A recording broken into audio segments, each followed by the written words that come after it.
ভারতের এমন একটি জায়গা আছে যেখানে সূর্য ডোবার পর ঢোকা সম্পূর্ণ নিষিদ্ধ। এই জায়গাটির নাম ভাঙ্গার ফোর্ট, যা ভারতের সবচেয়ে ভুতুড়ে স্থানগুলোর একটি হিসেবে পরিচিত। দিনে এটি দেখতে সাধারণ একটি ধ্বংসপ্রাপ্ত দুর্গ, কিন্তু রাত নামলেই এই জায়গার পরিবেশ পুরো বদলে যায়। সরকার নিজেই এখানে সতর্কতা দিয়েছে, সূর্যাস্তের পর কেউ যেন ভিতরে না থাকে। লোককথা অনুযায়ী এক তান্ত্রিক এই জায়গাকে অভিশাপ দিয়েছিল, এবং সেই অভিশাপের পর থেকেই পুরো শহর ধ্বংস হয়ে যায়।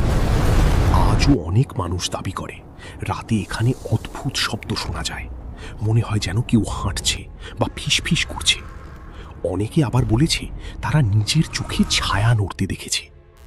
ভাঙ্গার ফোর্ট শুধু একটি পুরনো দুর্গ নয়, এটি রহস্য আর ভয়ঙ্কর গল্পে ভরা একটি জায়গা। তাই প্রশ্ন হলো, তুমি কি সাহস করবে এই ভুতুড়ে দুর্গে এক রাত কাটাতে?